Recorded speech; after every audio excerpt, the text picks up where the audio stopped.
السلام علیکم dear students, I hope you all are fine. پچھلے لیسن میں ہم نے کیا پڑھا، کہاں تک کہ وہ کسی نہ کسی طرح جب اس کو شپ نظر آتی ہے کروسو کو، تو وہ کسی نہ کسی طرح اس میں سے سامان نکال کر اپنا جہاں پر اس نے رہنے کا سوچا ہوتا ہے وہاں تک لے آتا ہے، وہ سامان جو کہ اسے لگ رہا ہوتا ہے کہ اس کے سروائیول کے لیے، اس کے زندہ رہنے کے لیے ضروری ہے۔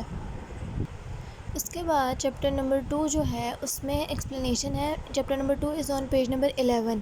اس میں ایکسپلینیشن دی گئی کہ اس نے گھر بنایا۔ آئی میک اے ہاؤس، میں نے گھر بنایا۔ ویئر ایم آئی، وہ پریشان تھا کہ میں ہوں کہاں۔ پھر اس نے جو ہے سوچا کروسو نے کہ میرا جو اگلا کام ہے وہ اپنے لیے ایسی جگہ تلاش کرنا ہے جس میں میں سیفلی رہ سکوں، جہاں پر میرے پاس کھانے کو بھی کچھ مل سکے اور جنگلی جانور اور ایسی چیزیں جو کہ مجھے قتل کر دیں، میں ان خطروں سے تھوڑا سا باہر ہوں، چاہے وہ جگہ انہیبیٹڈ مطلب وہاں آبادی ہو یا نہ ہو۔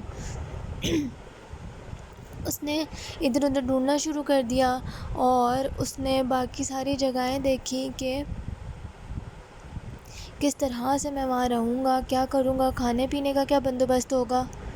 پھر اس نے وہاں پر اپنے ارد گرد دیکھنے کے بعد ایک جگہ اس نے کوئی اباؤٹ اے مائل دور تھی جو اسے لگا کہ اس کے رہنے کے لیے سوٹیبل ہے، اور وہ وہاں پر اس نے سوچا کہ وہاں میں اپنا گھر بناؤں گا۔ باقی ساری جو چیزیں وہ لے کر آیا ہوا تھا اپنے آپ کی حفاظت کرنے کے لیے، پسٹلز، گن پاؤڈر وغیرہ جو ہے، وہ ہل پر گیا۔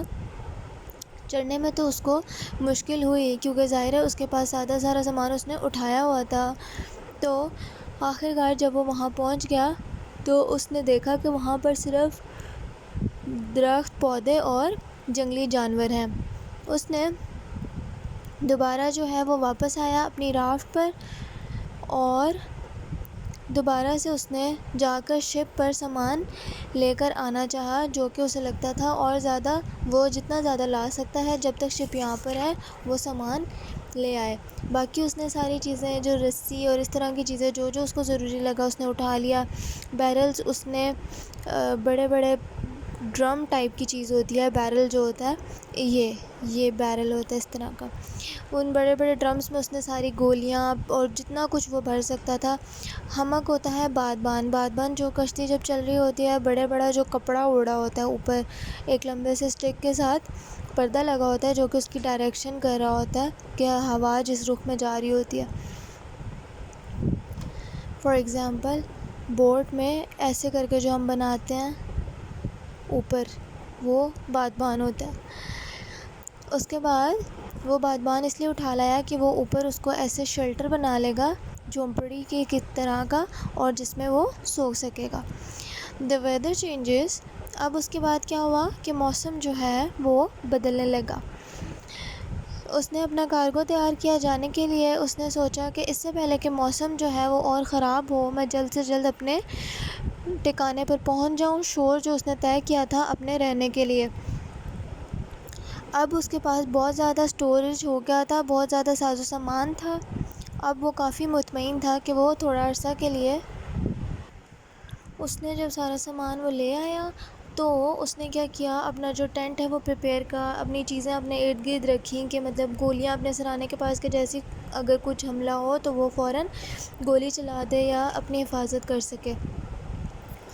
وہ مطمئن تھا کیونکہ اس کے پاس کافی سامان آ گیا تھا۔ اس کے بعد ساری گن پاؤڈر اور ساری چیزیں، پیسز آف کنوس، جو بھی کنوس کا ٹکڑا تھا، کنوس بھی کپڑے کو کہا جاتا ہے، کپڑے کا جو ٹکڑا تھا وہ اس نے سب جمع کر لیا، اور اس نے ایک اور بیرل جو ہے وہ گیلے گن پاؤڈر کا لے آیا تھا، وہ تو ظاہر ہے سوکھ جانا تھا۔ اب اس نے جو ٹوٹل سامان ہے وہ 13 دن میں ارینج کیا تھا، اور وہ 11 دفعہ جو ہے اپنے اس شپ پہ گیا تھا جو کہ آئی ہوئی تھی۔ اس نے ہر جگہ چھان لی، ہر چیز ڈھونڈ لی جو وہ لے کر آ سکتا ہے۔ جب وہ 12ویں دن جانا چاہ رہا تھا تو ہوا چلنے لگی، اور اتنی زیادہ ہوا چلی کہ جو ٹائڈ تھا، طوفان تھا، وہ بڑھتا چلا گیا۔ لیکن پھر بھی کروسو گیا بورڈ پر، اس نے سامان لانے کے لیے تیاری شروع کر دی، اور پھر وہ گیا کیپٹن کا کیبن سرچ کیا۔ اس نے دیکھا کہ اور جتنی چیزیں مل سکتی ہیں وہ بھی وہ کلیکٹ کر لے، اور اس کے بعد وہ بھی وہ کلیکٹ کر لے.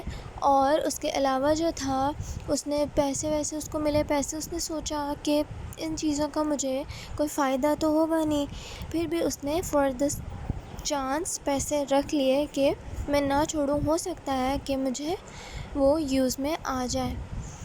آفٹر دیٹ اس نے اپنی شپ چلائی. کافی طوفان ہو رہا تھا لیکن پھر بھی اس نے جلد سے جلد اپنے شور پر پہنچنے کی کوشش کی. اب جو ہے جو رافٹ تھا اس کا وہ کافی بھاری ہو گیا تھا، کیونکہ ظاہر ہے اس کو لگا کہ اگلی صبح ہو سکتا ہے کہ طوفان کی وجہ سے جو کشتی آئی ہوئی ہے اوپر ان کی وہ نہ رہے اور چلی جائے، ڈوب جائے واپس سمندر میں. تو اس نے اس پہ جتنا ویٹ لاد سکتا تھا لاد لیا رافٹ پر، اپنے تختے پر لکڑی کے. پارشلی تھوڑا سا جو تھا مطلب اس کو مشکل ہوئی شور پر جانے میں. کیوں؟ اس کی تھوڑی سی وجہ یہ تھی کہ اس نے بہت زیادہ وزن ڈالا ہوا تھا، اور دوسری وجہ یہ تھی کہ جو پانی ہے وہ بہت ہی رف چل رہا تھا، بہت ہی کوئی ڈائریکشن نہیں تھی اور بہت ادھم مچا ہوا تھا پانی میں. بار بار لہریں آ رہی تھیں اور طوفان آ رہا تھا، رف طوفان آ رہا تھا. اس کے بعد اس نے جیسے ہی دیکھا کہ پانی زیادہ ہوتا جا رہا ہے اور زیادہ ہوائیں چل رہی ہیں، اور جیسے ہی اتنا زیادہ طوفان آ رہا ہے، اس نے فٹافٹ وہ اپنے ٹینٹ میں چلا گیا جہاں پر وہ آرام سکون سے لیٹ سکتا تھا، بیٹھ سکتا تھا. اور پھر بعد میں رات کو بہت زیادہ ہوا چلی، آندھی آئی. جب وہ صبح اٹھا تو اس نے دیکھا کہ جو شپ ہے وہ غائب ہو چکا تھا، ڈسپیئرڈ، غائب. ابھی یہاں تک ہی پڑھیں گے، یہاں تک آپ کے میننگز آپ کو پکچر سینڈ کر دی جائے گی، آپ لوگوں نے وہ کاپی کرنا ہے. اینڈنگ لائن ڈرا نہیں کرنا، اس کے آگے سے ہی جو ادر ہاف ہم چیپٹر کا پڑھیں گے وہ آپ لوگ آگے سے ہی اس کے میننگز لکھو گے، پھر سینٹنسز اور اس کے بعد کوشچن آنسرز. اردو میننگز اس لیے دیے گئے ہیں تاکہ آپ لوگوں کو آسانی ہو، اور اردو میننگز کویشچن بھی کیے جا سکتے ہیں. اور یہ اچھی بات ہے کہ اگر آپ کو اردو میننگز پرووائڈ کیے گئے ہیں تو اسی لیے بالکل بھی پریشان نہیں ہونا. سمپلی آپ لوگوں نے اپنے نوٹس کاپی کرنے ہیں. فرسٹ آپ نے ورڈ میننگز لکھنے ہیں. اس چیپٹر کے میننگز ابھی ہاف رہتے ہیں جو دیے گئے ہیں، کائنڈلی وہ آپ نوٹ ڈاؤن کر لیں.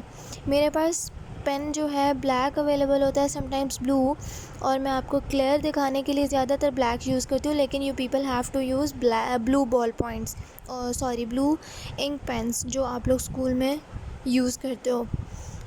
کائنڈلی بلو پین یوز کریں. اور meet you in the next meeting. آپ لوگ کائنڈلی ریڈ کرو لیسن اور اپنے نوٹس کاپی کر لو. Thank you very much. Take care of yourself. Till then اللہ حافظ.